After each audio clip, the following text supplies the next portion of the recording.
Ya, selamat sore rekan-rekan IWPI. Kali ini saya kedatangan tamu dari Lumajang. Ya, ini dari Bu Irin Kurnia Dewi. Irin, Ya. Irin Pak. Bu Irin ya. Gimana kabarnya Bu Irin? Ya, baik-baik. Ya. Selain Bu Irin ini saya ditemani sama ini Mas Ya. Justinus. Ya Pak, Kabarnya baik Mas Justinus? semangat Pak. Semangat. ya ini Bu Iren. Bu Iren ini datang ke markasnya IWPI yang di Malang. Ya, barusan tadi menceritakan ini ya pengalamannya perusahaannya di dalam dunia perpajakan. Ini kira-kira apa yang bisa diceritakan ini Bu Iren tentang kasusnya Bu Iren ini? Mungkin yang dari tadi yang mungkin tahun 2019 masalah pajak 2019 sama yang tahun 2020 Bu Iren. Ya. Iya sih Pak, penuh dengan apa ya? Sedian. Kesedihan. Ya, penuh dengan kesedihan. Kesedihan, Iya. ya. Jadi yang saya dengar ini teman-teman pemirsa IWPI dan ini ya, mungkin juga dari Pajak Smart ya. Jadi Bu Iren ini tahun 2020 sudah membayar tagihan pajak senilai 700 juta rupiah, sekitar 700 juta rupiah tanpa adanya ini apa, tidak pernah ke kantor pajak ini Bu Iren ini. Jadi yang dari tim IWPI pelajari ini adanya benar memang sudah ada SPHP ya, surat pemberitahuan hasil pemeriksaan. Nah, namun pembahasan akhirnya itu tidak dilakukan dengan baik. Jadi di situ yang saya lihat dokumen tersebut tadi pembahasan akhirnya itu tidak ada tanggalnya dan lain-lain gitu loh. Dan sepertinya ditandatangan di kantornya Bu Iren ya? Iya, betul. Nah, seperti itu teman-teman. Jadi ini Bu Iren ini jauh-jauh datang dari Lumajang. Nah, ini minta tolong ke IWPI ini untuk ini ya apa melakukan upaya hukum baik administratif maupun upaya hukum litigasi nantinya di pengadilan pajak. Kira-kira ada lagi yang bisa diceritakan Bu Iren? Mungkin ada tadi ya, yang saya dengar tadi ceritanya ada ini juga ya, apa semua ditangani oleh konsultan pajak ya. Ya. Nah, terus konsultan pajaknya ini padahal sama Bu Iren tidak ada surat kuasa ya? Setahu saya ini Pak, memang tidak ada dia, tidak ada. Tidak ada surat kuasa. Ya ini teman-teman wajib pajak ini harus pintar karena kita kalau datang ke kantor pajak atau ada undangan ke kantor pajak tanpa adanya surat kuasa, nah ini mereka nanti mewakili kita ini akan sangat bahaya sekali. Mungkin dari Mas Justinus gimana Mas pengalamannya ini Mas? Kalau datang ke kantor pajak tanpa mengetahui aturan hukum. Wah, ya bisa dibanting sama pemeriksanya atau AR-nya ya. Oh, bisa dibanting ya Mas ya? Makanya kita itu harus bisa punya temen lah apa yang ngerti hukum gitu supaya kita itu bisa fight gitu loh kalau misalnya kita itu dikerjain gitu loh sama oknum-oknum gitu. Jadi ya gimana ya ngomongnya. Jadi ya kalau bisa kita itu harus nggak boleh menerima apa adanya. Hitungannya misalnya kita diperiksa itu hitungannya kayak gimana gitu loh, gimana harus dicek hukumnya sudah betul apa enggak, hitungannya sudah betul apa enggak gitu. Nah, kalau perlu bisa tanya-tanya mungkin ke IWPI juga supaya bisa tahu ini orang ini bener apa enggak gitu. Betul. Jadi Bu Iren ini sekarang ini Bu ya pelaporan perpajakannya dilakukan oleh konsultan. Yang konsultan tersebut ini Ibu tidak ada buat surat kuasa sama sekali ya Bu Iren ya? Seingat saya tidak ada Pak. Nah ini teman-teman ini sangat bahaya sekali. Ini kalau tidak ada surat kuasa tiba-tiba kita kena tagihan pajak yang ratusan juta atau miliar ini kan. Kalau sudah keluar surat tagihan pajak atau surat ketetapan pajak itu kan kita harus melakukan upaya hukum baik administratif maupun secara litigasi. Ya, kita berdasarkan asas percaya sebetulnya Pak kita dari awal. Oke. Iya, jadi tidak berpikir akan sampai di sini. Sini ya. Jadi yang Ibu percaya sama konsultan pajak tersebut dan tanpa ada surat kuasa karena konsultan pajak tersebut tadi ini ya sudah dipakai di kotanya Ibu ya? Nggih, betul. Oke. Tapi yang tahun 2019 tadi sudah disuruh melakukan pembayaran Bu ya sekitar 700 juta dan Bu Iren harapannya mau dibayar, tapi nanti yang tahun-tahun berikutnya sudah tidak ada tagihan pajak lagi. Ternyata tahun 2020 ini keluar tagihan pajak yang nilainya hampir sama dengan 2019, seperti itu Bu Iren ya? Hampir sama, malah lebih besar lagi daripada yang 19. Oh, malah lebih besar. Iya. Iya. Sama konsultannya dibantu nggak itu? Lah, sama konsultan pajak yang Ibu pakai sekarang ini, itu apa diajari Bu? Ada ya, inilah ada upaya administratif seperti harus adanya pembetulan SKP atau STP atau permohonan pembatalan SKP maupun STP, itu apakah diajarkan Bu Iren? Enggak sih, cuman hanya suruh bayar saja. Suruh bayar saja Bu ya? saja tagihannya. Nanti kalau enggak seperti itu kedepannya nanti akan dipersulit. Terus tadi ini Bu ya, tidak jelaskan juga ada upaya gugatan maupun keberatan maupun nantinya ada upaya banding seperti itu Bu Iren. Sama sekali tidak. Nah, seperti itu berarti teman-teman wajib pajak di seluruh Indonesia yang menyaksikan ini podcast kita, kalau bisa memang kita sebagai wajib pajak harus ini ya, harus mengerti, karena untuk mempelajari pajak ini memang tidak mudah teman-teman wajib pajak ya. Jadi ilmu yang dikuasai untuk menguasai ilmu perpajak ini ada tiga hal ya teman-teman ya. Yang pertama adalah ilmu akuntansi, yang kedua adalah ilmu administrasi, yang ketiga adalah ilmu hukum. Jadi ketiga ilmu inilah yang membuat wajib pajak ini harus pede.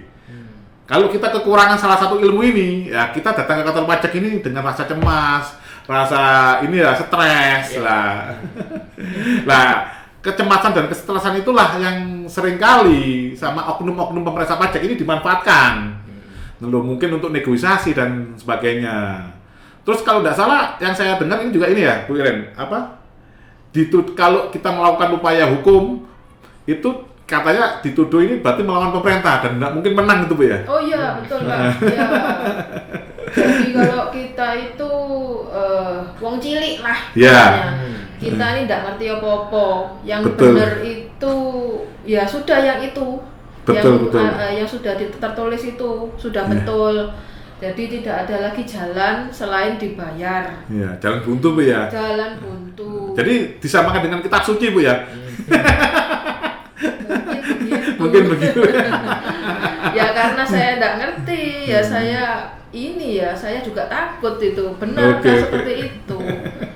Kalau Mas Yudhil sendiri, ada nggak Mas intimidasi dari pemeriksa pajak atau dari konsultan yang Mas Yudhil kenal? Kalau ini kalau melawan ini berarti sama dengan melawan pemerintah atau melawan negara? Kalau dia ngomongnya nggak gitu, kan pemeriksanya itu sempat ngomong kayak gini loh. Oh, kalau misalnya sampean tak layani aku dengan baik, aku nggak layani kamu dengan baik. Gitu. Tapi saya nggak ngancem loh ya. Gitu. Padahal ya kalau menurut saya sih kalimat kayak gitu itu yang ngancem. Gitu.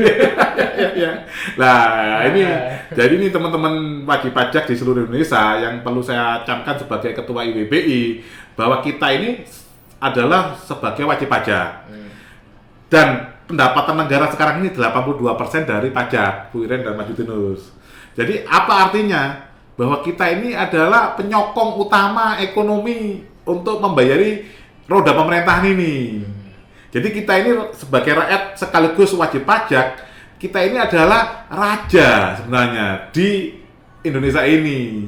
Lah, pelayan kita siapa? Yaitu adalah rakyat yang melamar dirinya menjadi presiden, menjadi menteri, termasuk menteri keuangan, menjadi dirjen pajak. Itu sebenarnya pelayan kita. Tidak etis kalau seorang pelayan mengatakan bahwa ini kalau kamu tidak bayar, ini kamu melawan pemerintah atau melawan negara. Itu sangat tidak benar, teman-teman. Jadi itu yang bisa pesan yang ini ya, Bu Iren ya, bahwa kita ini pemilik negara, rakyat ini. Jadi mereka-mereka ini adalah sebenarnya pembantu kita dalam melayani kita dalam hal perpajakan. Jadi mereka tuh harus bersikap baik, sopan, sama dengan Mas Yudhinus tadi. Adanya ancaman itu tidak boleh Mas Yudhinus. Nanti kamu kalau tidak melayani saya dengan baik, kamu nggak tak layani loh. Ini yang gaji siapa? Gitu. Logikanya terbalik-balik. Selama ini yang saya pengalaman saya yang seperti itu, bertindak seperti itu hanya customer service-nya saja Pak. Yang customer service? Iya itu. Itu semuanya membantu. Oke, ya. tidak dipersulit masalah Evin itu cepat sekali. Cepat sekali. Tapi kalau masalah pemeriksaan pajak beda lagi Bu ya. Kalau boleh tahu Bu Iren sudah berapa kali diperiksa pajak ini Bu? Kan tadi kan perusahaannya berdiri 2017 ya. Tadi kan yang saya terima dokumennya tadi kan atas 2019 dan 2020. Okay. Itu apa baru itu aja atau sebelumnya sudah ada pernah diperiksa pajak juga Bu Iren? Kalau saya masih 1920 ini. Oh 1920 ya Bu Iren. Itu menurut Bu Iren gimana pemeriksaan pajak ini? Itu menyenangkan kah atau intimidatif itu Bu Iren? Ya itu ya, gimana ya? Kita itu sampai nggak enak makan tidur kan kalau istilahnya itu. Iya, kepikiran, stres, tertekan ya. Kok bisa angkanya sekian fantastis gitu Bu? Iya, kita juga sampai ikut bingung. Iya. Maksud saya konsultannya nggak bantu gitu. Ngitung gitu nggak ya? Apa sampai pasrah aja dengan hitungannya ya itu kalau dari konsultan kan menyarankan dibayar saja itu. Nah kan nggak dibantu. Padahal hitungannya ini belum tahu dengan detail ya Bu Iren ya. Hitungannya ini dari mana angkanya, nggak keluar angka sekian. Ya, harusnya kan dikasih paham gitu misalnya, oh kena pajaknya segini, terus undang-undangnya yang mana, berapa persen. Kan harusnya gitu dijelaskan kayak gitu. Seharusnya seperti itu Bu Iren, seperti itu kan yang bagus. Kalau nggak bagus nggak jelasin apa-apa ya suruh bayar aja gitu, ya repot gitu. Kan mestinya kita sebagai rakyat yang nggak bisa apa-apa ini kan juga harus diajarin gitu loh. Nah, kalau Mas cara ngitungnya? Gitu. Kalau Mas Yudin sendiri saat mengalami pemeriksaan pajak itu gimana Mas? Menyenangkan atau tadi Mas? Ya, ada intimidatif? Gimana ya? Kalau misalnya dimintain, ayo kita banding-bandingan hitung, nah itu nama orangnya. Berarti kan gimana harus keberatan. Jadi ini pemeriksaan pajak yang seharusnya melayani rakyat dengan baik itu malah mengintimidasi kita ya sebagai wajib pajak. Gitu loh. Nah, diajarin supaya kita tuh pintar gitu loh. Pengen pintar juga rakyat itu. Bahkan ada ancaman dipidana juga Mas. Kalau ini bukper Mas, bukti permulaan. Mas Yudinus ada nggak ancaman itu? Mas Yudinus? Bukper belum pernah. Belum pernah. Ancaman Mas, ancaman. Ancaman belum. Belum pernah. Kalau Mbak Bu Iren pernah Bu ya? Ada diancam ini kalau nggak ini nanti bisa pidana. Bahasanya bukan bukper, bahasanya nanti bisa pidana. Kalau nanti ini tidak dibayar, bisa dikena blokir rekeningnya. Kalau sudah diblokir masih tidak diselesaikan, ya masih ada tahap selanjutnya. Oh, jadi intimidatifnya sampai sejauh itu Bu ya? Sampai bahkan blokir dan lain-lain, mungkin penyitaan aset dan lain-lain seperti itu. Ada masukan nggak Bu bagi DJP terutama tim pemeriksa pajak ini ke depan, harapannya Bu Iren sebagai wajib pajak ini harusnya seperti apa ini pemeriksaan pajak? Harusnya kan pemeriksaan pajak ini atau harus humanis gitu loh Bu, tidak seperti penuh teror gitu wajib pajak gitu. Kalau saya sih mikirnya ya kita harus fair. Fair siap. Nggak boleh lah karena target terus betul. Kita ini ditargetin. Betul, jadi angka pajaknya nggak jelas Bu ya. Iya. Begitu yang kalau dari saya. Jadi harus fair, penuh keadilan, jangan hanya karena target. Betul. Kalau dari Mas Yudinus gimana Mas Yudinus? Ya sama. Harus fair dan juga kita itu kalau misalnya memang salah ya boleh disalahkan gitu. Gimana dari kesalahan itu kita tuh belajar. Betul. Gimana untuk selanjutnya kita bisa benerin. Oke. Kepengennya gitu. Jadi sesuai Mas Yudinus ya dengan prinsipnya dari IWPI Mas Mboyanya kan ini Mas. Ya. Hai wajib pajak, bayarlah pajak sesuai kewajiban agar negara kuat. Hai fiskus, terimalah pembayaran pajak sesuai hak agar tercipta keadilan. Setuju Mas ya? Setuju ya. Oke. Ya terima kasih waktunya Mas Yudinus dengan Bu Iren. Ini podcast kita semoga bisa didengar sama wajib pajak yang lain, membantu wajib pajak agar semangat dalam ini ya belajar di dunia perpajakan ini. Baik pelajaran tentang akuntansinya, administrasi perpajakannya, maupun pelajaran tentang hukum perpajakannya. Karena 3 hal ini kita sebagai wajib pajak harus menguasai. Bu Iren Mas Yudinus. Kalau tidak ya saat di pemeriksaan pajak, kalau ketemunya pemeriksaan pajak yang humanis, kalau ketemu oknum bisa selesai kita ini dihabisin. Iya betul Pak. Ya terima kasih waktunya Mas Yudinus, Terima kasih Pak. Bu Iren, semoga sehat selalu. Ya.